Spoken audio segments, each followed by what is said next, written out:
Assalamualaikum warahmatullahi wabarakatuh. Apa kabar semua? Alhamdulillah, semoga Allah senantiasa memberikan kita kenikmatan, nikmat sehat, nikmat sempat, dan juga nikmat untuk belajar. Kali ini Pak Didas ingin belajar bersama anak-anak semua tentang iman kepada malaikat. Namun sebelumnya kita awali dulu dengan membaca basmalah. Bismillahirrahmanirrahim. Apa itu iman kepada malaikat? Iman kepada malaikat artinya membenarkan dalam hati bahwa Allah memiliki malaikat yang ada. Malaikat itu benar-benar ada dan diciptakan dari nur atau cahaya. Adapun sifat malaikat, tunduk dan patuh kepada Allah Subhanahu wa Ta'ala. Apapun yang diperintahkan oleh Allah, pasti malaikat akan melaksanakannya. Yang kedua, tidak melanggar aturan Allah. Setiap aturan yang diberikan kepada malaikat pasti ditaati. Yang ketiga, malaikat melaksanakan apa yang ditugaskan kepada mereka. Ada malaikat yang ditugaskan untuk menurunkan hujan, dia akan selalu menurunkan hujan. Nah, kalau tidak ada hujan, apa yang dilakukan oleh malaikat tersebut? Malaikat tersebut akan bertasbih kepada Allah. Subhanallah, subhanallah, subhanallah. Terus hingga nanti akan mendapat tugas yang baru dari Allah. Ada berapa sih jumlah malaikat? Allah menciptakan malaikat dengan jumlah yang tidak terhitung. Sangat banyak sekali.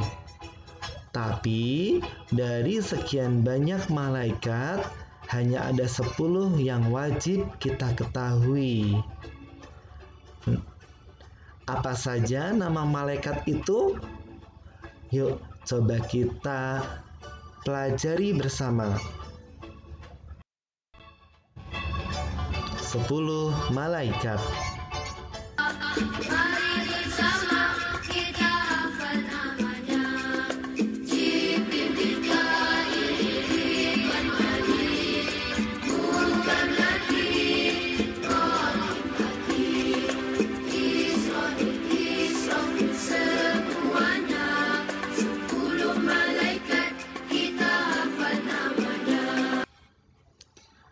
Nah, itu tadi 10 malaikat yang wajib kita ketahui.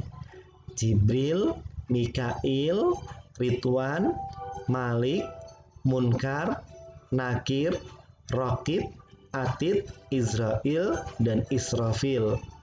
Apa saja sih tugas mereka? Yuk kita pelajari bersama.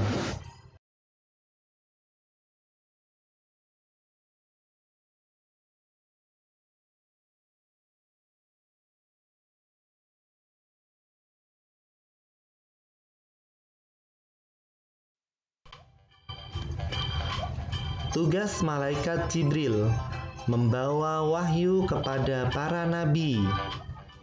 Ya, untuk Nabi Muhammad, alhamdulillah ada Al-Qur'an.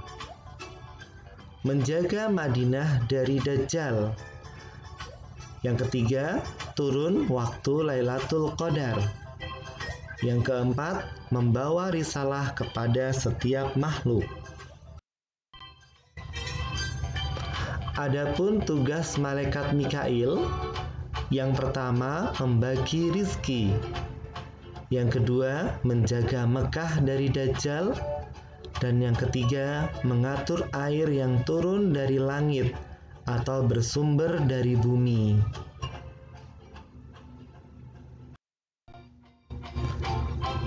Tugas malaikat Israfil. Malaikat Israfil bertugas meniup trompet sangkakala atau trompet pertanda hari kiamat. Kapan hari kiamat akan terjadi? Hanya Allah yang tahu. Karena sekarang belum kiamat, maka malaikat Israfil sekarang sedang bertasbih kepada Allah.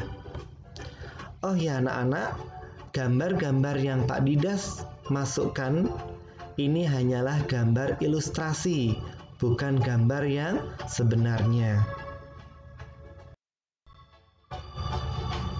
Tugas malaikat Israel. Tugasnya adalah mencabut nyawa atau malaikat maut. Jadi, malaikat Israel juga biasa disebut malaikat maut. Tugas malaikat Munkar dan Nakir. Munkar dan Nakir adalah malaikat yang bertugas menanyai orang di alam kubur. Ada 6 pertanyaan yang nanti akan disampaikan. Adapun orang-orang yang beriman pasti bisa menjawab pertanyaan-pertanyaan ini. Siapa Tuhanmu? Allah Subhanahu wa Ta'ala. Siapa nabimu? Muhammad sallallahu alaihi wasallam. Apa agamamu? Islam. Apa kitabmu? Al-Quran. Di mana kiblatmu? Ka'bah. Siapa saudaramu? Umat muslim semuanya.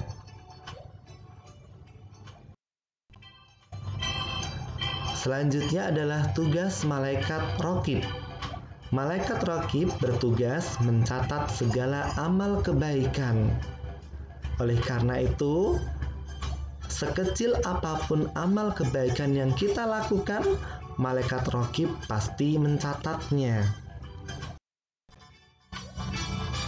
Adapun tugas malaikat Atid, yaitu mencatat segala amal buruk. Sekecil apapun amal keburukan, pasti akan dicatat oleh malaikat Atid. Misal, marah di dalam hati ataupun yang ditunjukkan, berbohong, sombong, atau durhaka kepada orang tua, semua itu akan dicatat oleh malaikat Atid. Tugas malaikat Malik. Malaikat Malik bertugas menjaga neraka dan sebagai pemimpin malaikat yang bertugas di dalam neraka. Yang terakhir, tugas malaikat Ridwan. Malaikat Ridwan bertugas menjaga dan mengawasi surga serta menyambut semua hamba yang akan masuk ke dalam surga. Itu tadi tugas 10 malaikat yang wajib kita ketahui. Terakhir, hikmah beriman kepada malaikat. Yang pertama, dengan beriman kepada malaikat akan menambah keimanan dan ketakwaan kita kepada Allah Subhanahu wa Ta'ala. Yang kedua, menambah kesadaran adanya alam malaikat, alam yang tidak kita lihat tapi wajib kita imani atau kita percaya. Yang ketiga, selalu berhati-hati dalam bertindak atau berucap. Kalau kita nanti melakukan keburukan, pasti akan dicatat oleh malaikat Atid. Dan saat bertemu Munkar dan Nakir, maka kita akan kesulitan menjawab pertanyaan. Dan terakhir, kita nanti akan ketemu dengan malaikat Malik. Dan yang keempat, selalu ingin beramal sholih. Kenapa ingin beramal sholih? Karena kita ingin dicatat amal sholih kita oleh malaikat Raqib. Sehingga nanti di surga kita bisa ketemu dengan malaikat Ridwan dan dipersilahkan masuk ke dalam surganya Allah Subhanahu wa Ta'ala. Demikian yang bisa Pak Didas sampaikan. Semoga bermanfaat. Mari kita tutup dengan membaca hamdalah. Alhamdulillahirabbil alamin. Wassalamualaikum warahmatullahi wabarakatuh.